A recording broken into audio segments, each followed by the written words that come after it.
Good evening to all of you. सभी बच्चों को ये शाम का नमस्कार। और आज हम पढ़ेंगे फिजिक्स और उस चैप्टर का नाम है लाइट्स। ठीक है, तो हम लोग जो उसमें पॉइंट्स है लाइट का, वो लाइट की जो पॉइंट है, प्रकाश की जो पॉइंट है, उसके बारे में जानेंगे। तो पहली जो लाइट है, यहाँ हम लोग देखेंगे बच्चों प्रकाश का स्रोत किसे कहते हैं। ठीक है, ऑलरेडी यहाँ पे आप देखिए, वह वस्तु जहाँ से प्रकाश निकलता है या उत्सर्जित होती है उसे प्रकाश का स्रोत कहते हैं।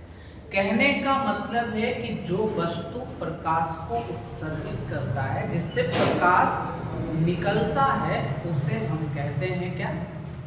प्रकाशीय स्रोत कहते हैं। जैसे में सूर्य प्रकाश का स्रोत हो गया, जलती हुई मोमबत्ती प्रकाश का स्रोत हो गया, और उसके बाद जलता बल्ब, ये प्रकाशीय स्रोत है। ओके, अब हम आगे पढ़ते हैं दीप्त पदार्थ किसे कहते हैं। ठीक है, दीप्त पदार्थ किसे कहते हैं? तो अब देखो, दीप्त पदार्थ क्या है? ऐसा पदार्थ जो स्वयं प्रकाश का उत्सर्जन करता है, दीप्त पदार्थ कहलाता है। स्वयं का मीनिंग समझो। जैसे अभी कुछ देर पहले आपने देखा कि प्रकाश का स्रोत, तो जिससे प्रकाश निकलता है उसे हम कहते हैं प्रकाश का स्रोत, और दीप्त वस्तु जिससे स्वयं प्रकाश निकलता है उसको हम लोग बोलते हैं दीप्त पदार्थ कहते हैं। जैसे में सूर्य, तारा आदि। चंद्रमा को आप लोग देखते होंगे कि चंद्रमा का कोई अपना प्रकाश नहीं है। चंद्रमा को आप भले देखते होंगे बच्चों कि चंद्रमा लाइट करती है, लेकिन उसका खुद का प्रकाश नहीं होता। ठीक है, आगे हम देखेंगे कि अदीप्त पदार्थ क्या है, तो जिससे पदार्थ नहीं निकलता है। जैसे कलम, ईंट, पत्थर, बालू, ईटीसी, टेबल, कुर्सी, तो ये सब जो है आपका क्या हो जाएगा? आपका अदीप्त पदार्थ। अब जैसे मैं बात करूं किरण किसे कहते हैं, तो प्रकाश जलने की पथ को क्या कहते हैं? किरण कहते हैं। प्रकाश चलने की पथ को हम लोग क्या कहते हैं? किरण। मतलब जिस पथ पे प्रकाश आती है। जैसे एग्जाम्पल के तौर पे, यानी सूर्य की प्रकाश की किरणें को पथ देखना है, तो सूर्य की प्रकाश की किरणें सामने जाना है और अपनी आंख को क्या करना है? मटमटाना है। तो देखोगे कि धागे टाइप का सूर्य की प्रकाश आ रही है, तो प्रकाश जिस लाइन से आया, जिस पथ पे आया, उसी को हम लोग बोलते हैं क्या बच्चों? किरण कहते हैं। और किरण जो होता है, किरण पुंज किसे कहते हैं? तो किरणों के समूह को किरण पुंज कहते हैं।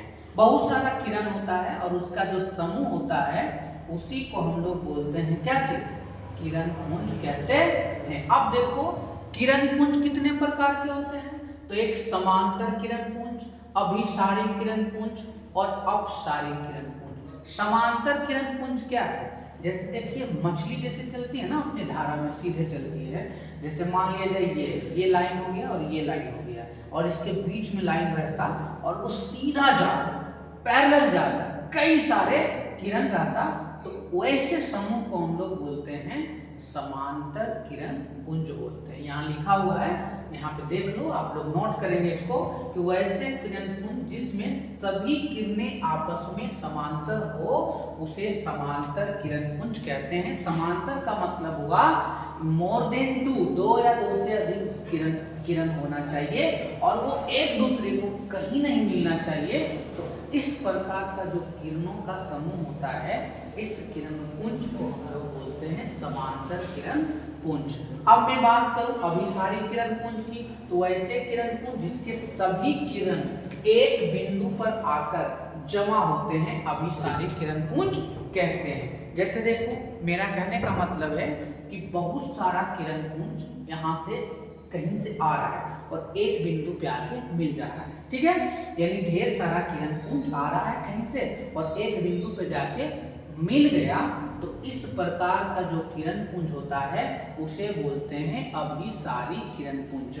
और अपसारी किरण पुंज क्या होता है कि एक बिंदु से निकला और वो फैलती चली जाती है। ठीक है, इस तरह से फैलती चली जाती है, तो इस प्रकार के किरण पुंज को हम लोग बोलते हैं क्या जी, अपसारी किरण पुंज बोलते हैं। अब जरा देखना है कि प्रकाशीय माध्यम किसे कहते हैं। जैसे मेरा माध्यम क्या है, नौकरी लेने का माध्यम है, हम पढ़ते हैं, वो मेरा माध्यम है। तो ये प्रकाशीय माध्यम क्या है, तो यह एक ऐसा क्षेत्र है जहां से प्रकाश क्या होता है, गुजरता है या चलता है, जाता है, उसे हम बोलते हैं क्या चीज, प्रकाशीय माध्यम कहते हैं। ठीक है, अब देखो हवा, पानी, कांच, अल्कोहल, हीरा etc। ठीक है, अब देखना है, चलो अब देखो यहाँ पे, यानी प्रकाशीय माध्यम हम लोग नोट्स करेंगे किस तरह से, हम लोग दिखा देते हैं। यह एक ऐसा क्षेत्र होता है जहां से प्रकाश किरणें निकलकर नेत्र तक पहुंचती है, प्रकाशीय माध्यम कहलाता है। जैसे में हवा, पानी, कांच, अल्कोहल, हीरा etc। अब देखो इन सभी चीजों में प्रकाश की जो चलने की गति है वो सब डिफरेंट है।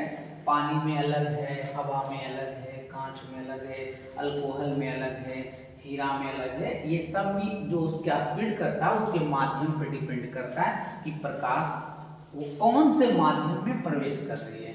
एक हम छोटा सा क्वेश्चन यहाँ डिस्कस करेंगे कि प्रकाश जो हमारे पृथ्वी पे आती है, हमारे पृथ्वी पे आने के बाद वो वहाँ से चलने के बाद यहाँ पहुँचती है कितना मिनट, 8 मिनट 20 सेकेंड। कहीं कहीं ऑप्शन आपको मिलेगा 8 मिनट 16 सेकेंड। क्लियर हो गया ना।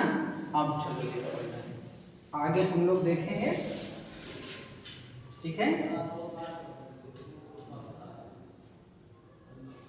एक मिनट इधर आ रहा है। चलो अब देखो यहाँ पे प्रकाशीय माध्यम दो प्रकार के होते हैं, समांगी माध्यम और एक विसमांगी माध्यम। यह एक ऐसा माध्यम है जिसके प्रत्येक भाग का गुण और बनावट एक समान हो, समांगी माध्यम कहलाता है। मतलब मान लीजिए पानी है, पानी में कुछ नहीं मिला हुआ है तो सब जगह जो है उसका माध्यम एक समान है। अब उसमें अगर इंक डाल दो तो कहीं डेंसिटी ज़्यादा हो जाएगा, कहीं डेंसिटी कम हो जाएगा, तो उस प्रकार का जो माध्यम होगा वो विसमांगी माध्यम कहलाएगा। और समांगी माध्यम का मतलब है सब जगह समान।